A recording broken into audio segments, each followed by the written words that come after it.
Good afternoon. This is Dennis Wilborn with the Active Trend Traders for the How to Make Money Trading Stocks webinar. Joining us from Zurich, Switzerland is Michael Bishop. Hi, Michael. Hello.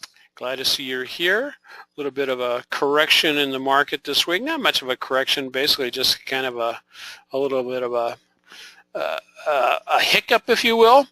I want to remind everybody that all the materials that we do present are for training purposes only. Traders should always paper trade any new method prior to the risk of their own personal capital. I am going to cover one thing today to let folks know what's going on. When you have a big sell-off like we had over the beginning of the week, there is a tendency to want to say, okay, I'm getting my pullback now. And it's very important to take a look at the quality of each pullback. And so I'm going to take a look at a particular stock that I had some questions on and see if I can provide some insight into, was it a good pullback or a not a good pullback. A little bit about me. And if I didn't say so, I'll remind everybody that all the materials we do present are for training purposes only. Traders should always paper trade any new method prior to the risk of their own personal capital. Thanks for all the emails concerning my little bit of a fall out of the attic a couple of weeks ago. I am doing well. I'm going to have to wait a little bit longer before I do surgery on my mouth. The oral surgeon said, let's see how much further you'll heal before we do anything constructive or destructive. We'll do a real quick market review today. Stocks that are potentially setting up for next week. We talked about earlier this week on Monday, and then do kind of the what else. You've been given the keys. Now learn to turn the door. And so here's where we sit as of about 9 o'clock this morning. Markets are still holding up fairly well, especially the NASDAQ and the NASDAQ Composite, holding up very well. The Active Trend Trader, we continue just to push the ball down the field continuously. SPX.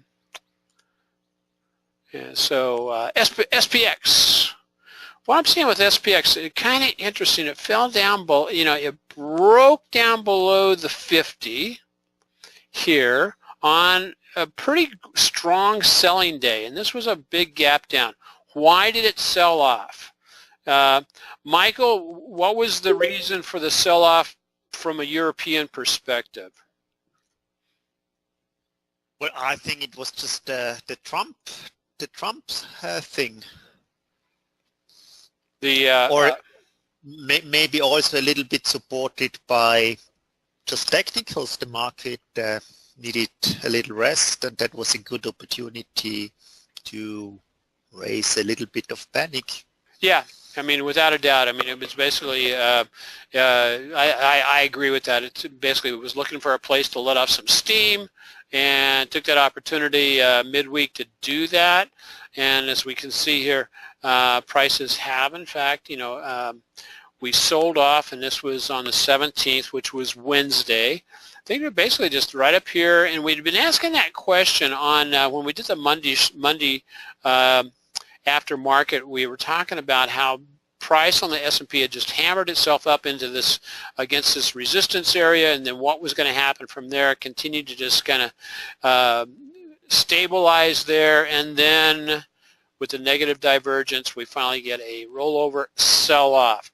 Now, one thing to notice that makes this particular sell-off a little bit more noteworthy, and that it basically causes to drive sideways a little bit. It was the largest sell-off that we've had all the way back here since in March. But we're starting to get a series of these larger sell-offs, and so they tend to pile up. Think of it like a boxing match if you're into boxing. A fighter gets into a boxing match, and you land a certain amount of body blows, and it weakens the opponent, opponent as these body blows. These large, big down days like this could be considered body blows and what this happens is it's basically making the opponent weaker and then lower his guard, and can oftentimes lead to a a knockout or you know, the other guy winning the fight and all that kind of stuff. And so look at it as being like that, and we'll see what happens. You know, and right now, as you can see, the S&P, last time you got a big body blow, it took a while for it to, you know, work it off the ropes, get it some momentum back, and then sprung up. Same thing here. Didn't take as long because there are certain forces out there that want the market to drive up and drive forward. So we'll keep an eye on that. Let's see. So that's what we're doing here.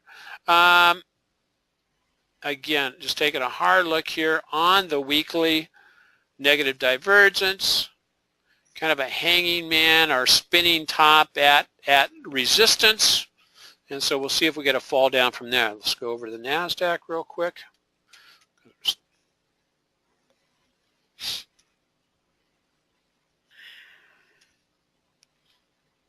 There we go.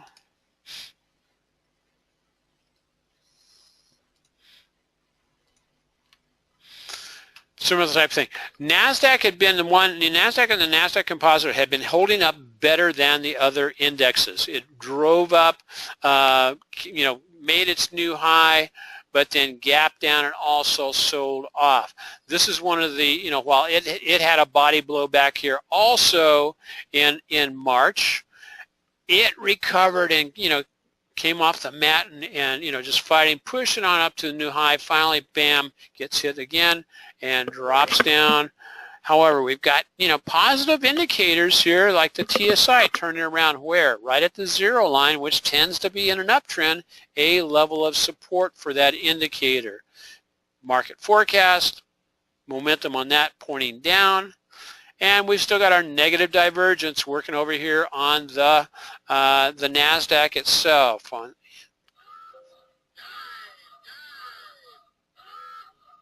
And I'm hoping that is one of the, I'll go and see what that dive was. Russell. Okay, I'm going to be looking at Russell, probably reviewing it this weekend, guys, for a potential long trade off of Russell. It came down here, found some support at the 1350 level.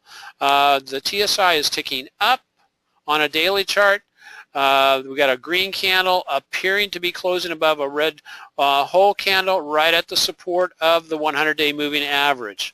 So let's say we'll see if this is hammered out some good support that may lead to at least a short side, you know, a short period pop back up into upper resistance here.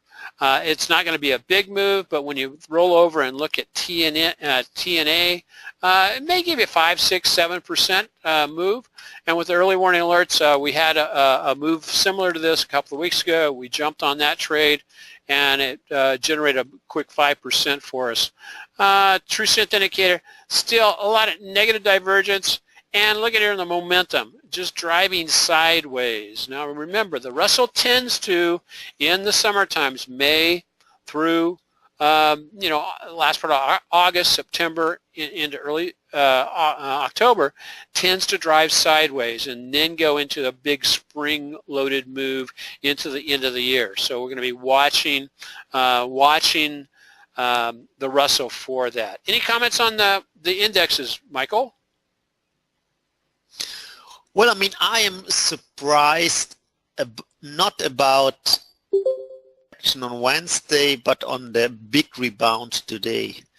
I mean, I had a weekly put option sold against a Nasdaq future, and I think on Monday. And in hindsight, or on Wednesday, I thought, well, that's really the worst timing I could ever find for this. But I mean, that's kind of the game of a covered put, that yeah, maximum win, but yeah, the win is tiny, and it seems so. It was 5.7, and it seems that including the premium, it's it's a positive to, or at least a neutral trade, which is really unbelievable on Wednesday. I would never have thought that it will come back again. Yeah, rebound like this. Yeah. Yeah. Now, what position did you have on? You did a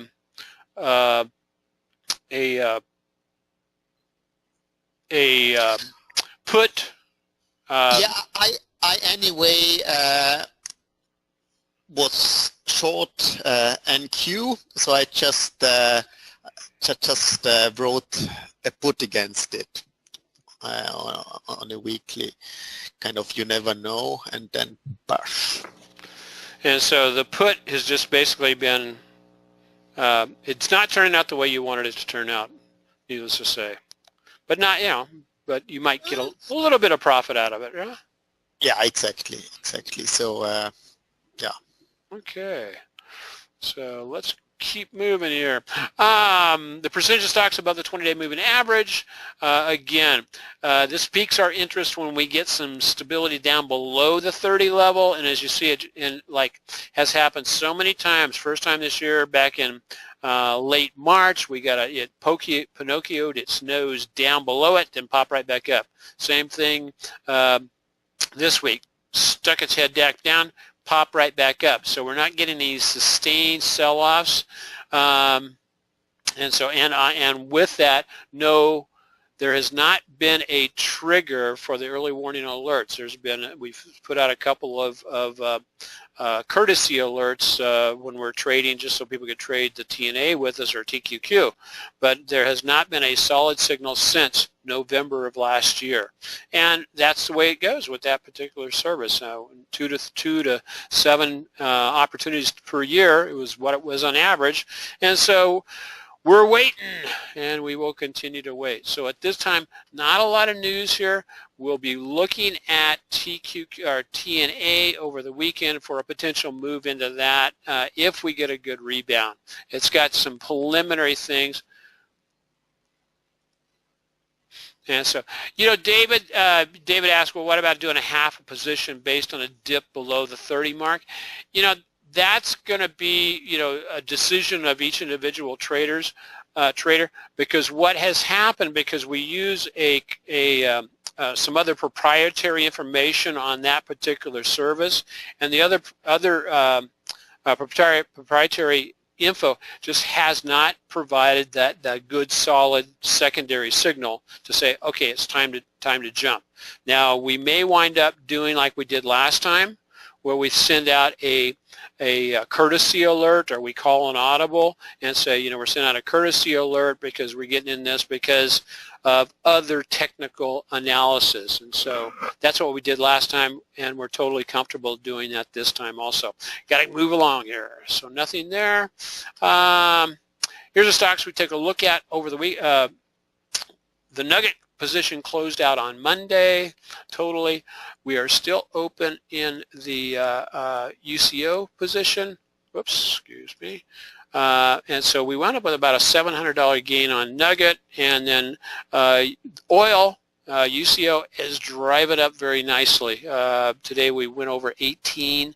We bought that down at the 1569 level. And let's see if that continues to push up. We're in the right time of season to be pushing up. Other trades we'll be looking at moving forward, looking for the seasonality in gold.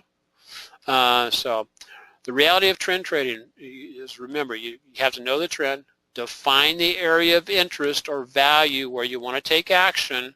We've been doing a lot of journaling this week. When the market kind of goes into a little bit of a hissy fit for whatever reason, a lot of times I find that a good time to just pull to the side, wait for the setups to happen going forward, and I'll basically do a lot of journaling, saying, okay, where do we need to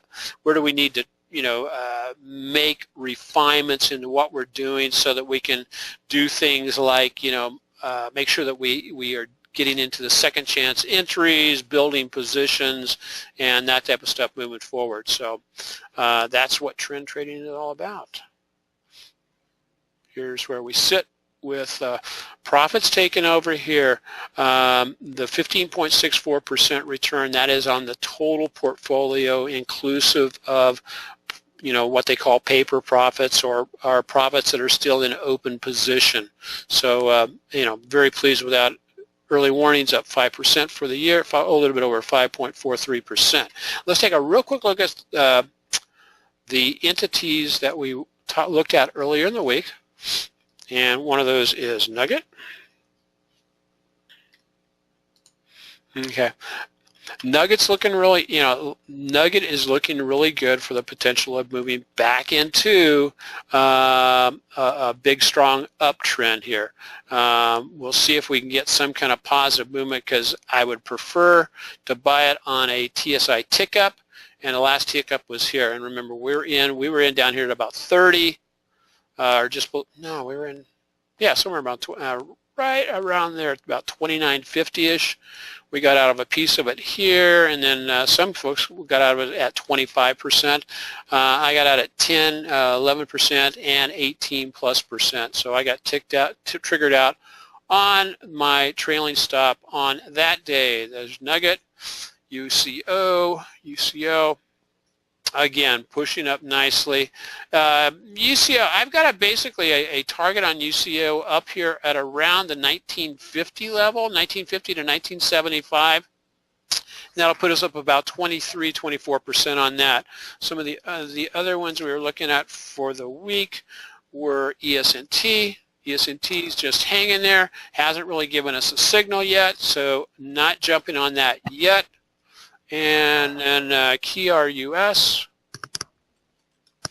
Cruise, maybe getting a nice little signal on that today for at least a climb back up to the to the past highs, and we'll have to check but CRUS looks good, and then Tesla, of course. Tesla is, okay, Tesla's trying to, keep an eye on Tesla going into next week.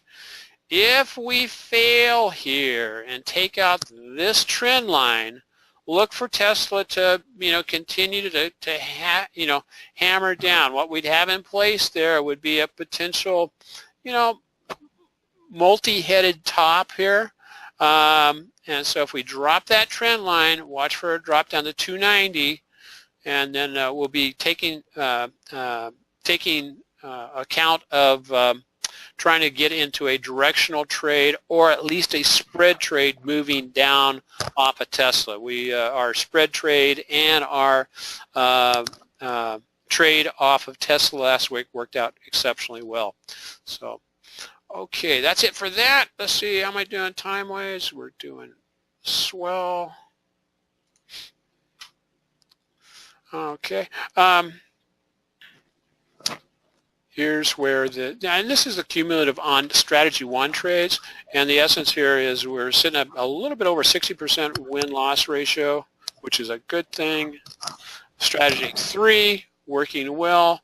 The Nugget trade is closed now, and I'm waiting for either the Tesla trade to get back up to 100% so we can close that one out, and the Spider trade is working well. I mean, it's up to 19%. Remember, Spider trade last year generated about 34 to 35%.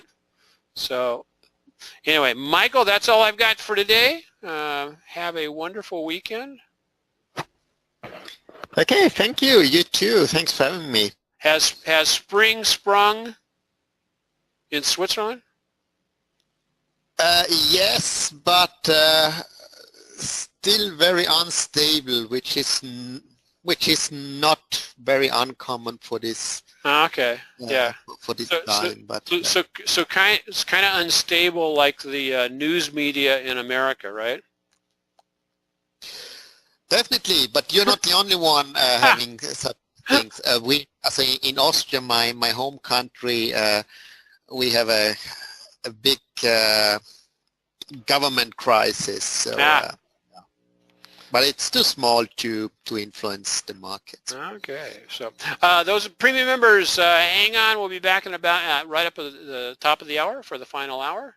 And until Monday, I hope you've been enjoying that Monday webinar where we chat and talk about what is coming up in the week. Fortunately, since I'm not going to have any oral surgery for at least a month or so, I hope my talking continues to get better as the swelling in my mouth goes down. So anyway, until later, God bless everybody. Have a great and wonderful weekend. Bye, Michael.